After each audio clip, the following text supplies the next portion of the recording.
आज नवंबर 1995 का वो किस्सा आपसे साझा करते हैं जिसमें एक मजलिस के दौरान पूज्य गुरुजी ने गुरु के गुणगान की ऐसी व्याख्या की कि सभी के भ्रम भूले के दूर कर दिए।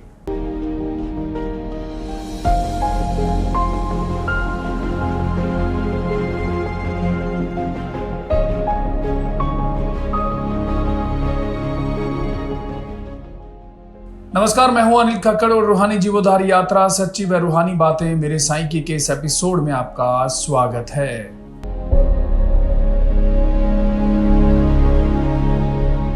बात 4 नवंबर 1995 की है।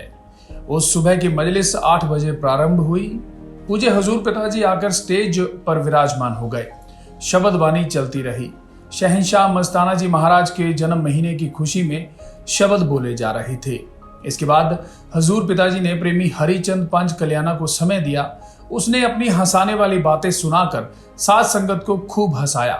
इस उपरांत मजलिस समाप्त हो गई और हजूर पिताजी संगत को आज्ञा देकर अपने दरबार में एक टाटा 407 कैंटर पर जा बैठे। उसे स्टार्ट कर उसे सारे दरबार में एक चक्कर लगाया। सारी साथ संगत बहुत खुश हुई।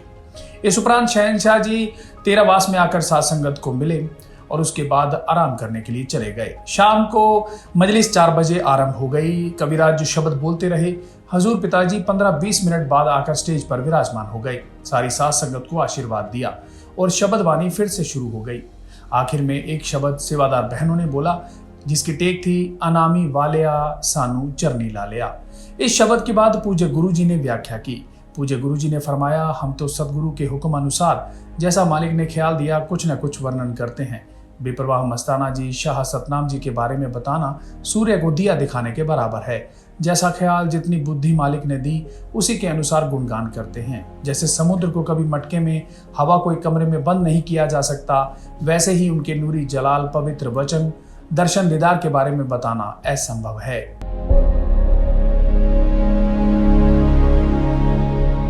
एक शिष्य के लिए सतगुरु से बढ़कर कोई और नहीं होता। किसी भी धर्म को ले लो, किसी भी मजहब में आप पढ़ो, महापुरुषों, गुरुओं, रूहानी पीर फकीरों, संतों ने अपने गुरु को अल्लाह, वाहेगुरु, ईश्वर, मालिक, दाता राम कहा है और कोई गलत नहीं कहा। जब तक गुरु ने नहीं बताया पता ही नहीं था कि सच्चाई क्या है। ये अनुभव ही नहीं था कि मालिक भी पाया जा सकता है। बस यही सुना करते थे, भगवान, अल्लाह, वाहेगुरु, ईश्वर क्या है, उसे देखा जा सकता है। क्या वो दर्शन दीदार देता है? क्या वो साक्षात नजर आता है? इस बारे में मुर्शिद गुरु के अलावा किसी ने नहीं बताया। बेपरवाह मस्ताना जी ने अपने मुर्शिद को खुश किया, लोगों के सामने मिसाल बनाई, दिखाया कि कैसे मुर्शिद खुश होते हैं और खुश होकर क्या क्या नहीं देते। साईं जी ने इसकी मिसाल कायम की। बिलोचिस्तान से आना, फिर नाचना, मस्ती में गाना, अपने सदगुरु मुर्शिद के बारे में हमेशा उच्च से उच्च शब्दों का प्रयोग करना। अगर कोई बेपरवाह मस्ताना जी महाराज को सदगुरु वचन या सदगुरु की सिफारिश सुनाता तो जो भी पास होता वह सब कुछ उस पर न्यौछावर कर देते। बेपरवाह मस्ताना जी ने यही बताया कि भाई वो ईश्वर, भगवान, मालिक है, परंतु उसे प्रकट करके दिखाने वाला सदगुरु मुर्शिद है। उसके बिना हम उसकी पहचान नहीं कर पाते, हम उस तक नहीं पहुंच पाते, इसमें कोई शक नहीं। जितने भी इतिहास में पवित्र ग्रंथों की रचना हुई वो सीधे भगवान के पास से धरती पर नहीं आए। उनको लिखने वाले इंसान थे। मालिक अपने रूप में भी आया तो इंसान के रूप में। प्रत्येक धर्म में महापुरुषों के पवित्र ग्रंथ, पवित्र वाणी महापुरुषों की लिखी हुई है, इंसान के रूप में आए हुए सतगुरु मुर्शिद की लिखी हुई है। यह इनकार नहीं किया जा सकता कि सतगुरु के बिना काम चल सकता है। नहीं भाई, कोई भी काम इंसान करता है इसके लिए उस्ताद, टीचर, मास्टर की जरूरत होती है। आप बोलना सीखें तो इसके लिए भी आपके माँ बाप, भाई बहन, टीचर, उस्ताद थे, वरना आपको बोलना नहीं आता। जैसी उनकी भाषा थी वैसी भाषा आप बोलते हैं। वैसा ही अनुसरण करते हुए आपने भाषा सीख ली। उसके बाद आपने इल्म हासिल किया, शिक्षा ली, काम धंधा, खाना पीना, पहनना सीखा। उसके लिए भी टीचर, उस्ताद की जरूरत पड़ती है। फिर भाई, रूह आत्मा को मालिक तक अपने आप कैसे ले जाया जा सकता है? यह तो सबसे मुश्किल रास्ता है और सबसे बड़ी मंजिल। इसके सामने और सब मंजिलें छोटी पड़ जाती हैं। भगवान, अल्लाह, राम के सामने सब कुछ तुच्छ है। इसके बारे में बेपरवाह मस्ताना जी ने खोलकर बताया है कि ये इंसान लक्कड़ मंडी के संडे की तरह तो दुनिया में घूम रहा है, ऐसे ही जगह जगह मुंह मार रहा है, विषय विकारों में खोया हुआ है। आपने उस बनाने वाले मालिक प्रभु परमात्मा हाजिर नाजिर जिंदा राम को भूल गया है। हमारा फर्ज तो उसे याद कराना है। बेपरवाह मस्ताना जी ने कभी अपने आप के लिए कोई बड़ा शब्द इस्तेमाल नहीं किया, न करने दिया, लेकिन कभी कभी खुद अपनी रमज द्वारा सब कुछ जाहिर भी कर देते।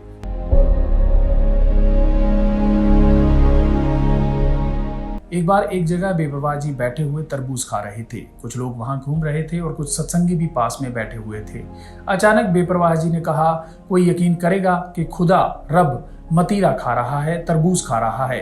और फिर छुपा भी देते, नहीं भाई, हमें तो आप जूते झाड़ने वाला कहा करो वरना नरकों में फेंक देंगे। अब डरता हुआ कोई बोलता नहीं, सब जाहिर भी कर देते। तो भाई सतगुरु के चोज सतगुरु जाने, आम इंसान के ख्याल से बाहर होते हैं। परमपिता शाह सतनाम जी महाराज ने शाह मस्ताना जी महाराज के बारे में जो बताया, समझाया, खुद उन्होंने जो बताया, कहने सुनने से बाहर है। हमने तो मुर्शिद सतगुरु के गुण गाने हैं, जिन्होंने हमें सब कुछ बताया, दिखाया है। वह ही हमारा सब कुछ थे, हैं और रहेंगे। भाई दूसरा कारण, बोलने वाला अगर नीचे बैठा है तो सुनने वाला खड़ा होता है, हलचल मच जाती है। वह कहाँ बैठा है, कैसा है, यह देखना भी जरूरी हो जाता है। और तीसरा कारण, संत महात्मा बॉडी स्वरूप में जो वचन करते हैं वह अटल होते हैं। बेपरवाह साईं जी के समय वाले सज्जन भी बैठे हुए हैं, शायद उन्हें याद हो, पर हम तो कैसे भूल सकते हैं, क्योंकि हमें कोई ना कोई बता देता है। मतलब यह है कि वचन हुए थे कि एक समय आएगा जब आप दर्शन ऐसे करते हो, फिर हाथी पर बैठकर दर्शन दिया करोगे। तो भाई यह चलता फिरता हाथी है, इसलिए इस पर बैठना पड़ रहा है। संत वचन पलटे नहीं, पलट जाए ब्रह्मांड।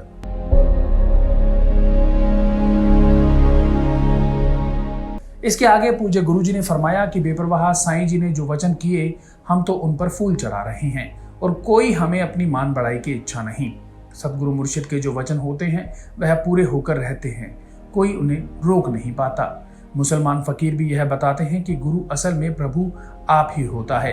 मौलवी रूमी साहब फरमाते हैं कि गुरु का हाथ प्रभु के हाथ से कम नहीं होता, उसका हाथ मालिक की ताकत के बिना नहीं होता। उसका हाथ बड़ा लंबा होता है और 7 आसमानों के पार पहुंच जाता है। उसके हाथ की तली मालिक से मिली होती है और कमाल यह है कि उसका कोई शरीक नहीं है।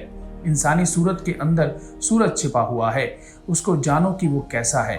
फिर फरमाते हैं कि पीर के अंदर प्रभु का नूर झलकता है, हम उसकी जाहिरा इंसानी शक्ल को देखते हैं, इसलिए हम ये नहीं जान सकते कि वह अंदर से प्रभु होता है। सतगुरु मुर्शिद के गुण गाए नहीं जा सकते, वह आप जाने, उसका काम जाने। हम आपको आपकी सेवा में खुद बता रहे हैं कि सवाल पैदा नहीं होता हमारी जीभा, हमारी कलम बेपरवाह जी के गुणगान कर सके। वही सूरज को दीपक दिखाने वाली बात। तो भाई बेपरवाह मस्ताना जी और शाह सतनाम जी महाराज एक ही बात है, कोई फर्क नहीं। जैसे मालिक के नाम जुदा जुदा रख दिए जाते हैं, नाम में कोई अंतर नहीं होता, ऐसे ही शाह मस्ताना जी महाराज और परमपिता शाह सतनाम जी महाराज नाम अलग अलग हैं, परंतु वास्तविक रूप से दोनों एक ही हैं।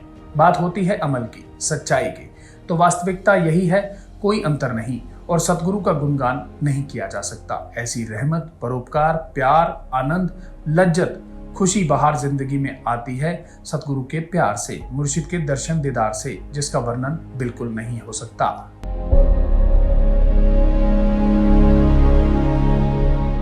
जो देखता है वह पा लेता है, वही महसूस करता है कि सतगुरु के एक शब्द में कैसी मिठास है, उसके बुलाने के अंदाज में कैसे आत्मा खुशी से भर जाती है। दूसरे लोग भी तो बुलाते हैं, वैसा ही नाम लेते हैं, परंतु जब सतगुरु बुलाता है, मुर्शिद बुलाता है, कभी सोच कर देखना उसमें ऐसी कशिश क्यों पैदा हो जाती है, ऐसी लज्जत, आनंद अंदर क्यों भर जाता है। इस क्यों का जवाब सिमरन कीजिए, नाम जपिए, आपको अंदर से मिलेगा।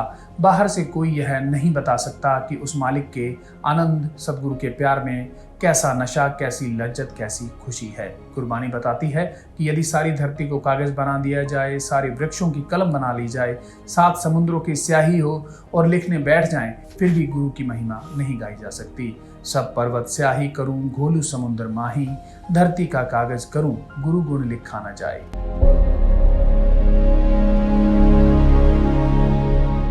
जी ये थे पूज्य गुरु जी की रूहानी जीवोद्धार यात्रा के कुछ किस्से। उम्मीद है आपको जरूर पसंद आए होंगे। आप लाइक्स और शेयर्स में बिल्कुल कंजूसी ना बरतें। लगातार लाइक्स और शेयर से हमारा मनोबल बढ़ाते रहें। हम लगातार आप तक इस तरह के रूहानी किस्से लाते रहेंगे। वहीं डेरा सच्चा सौदा व सात संगत से जुड़ी हर महत्वपूर्ण खबर देखने के लिए आप हमें फेसबुक और YouTube पर फॉलो करें। धन्यवाद।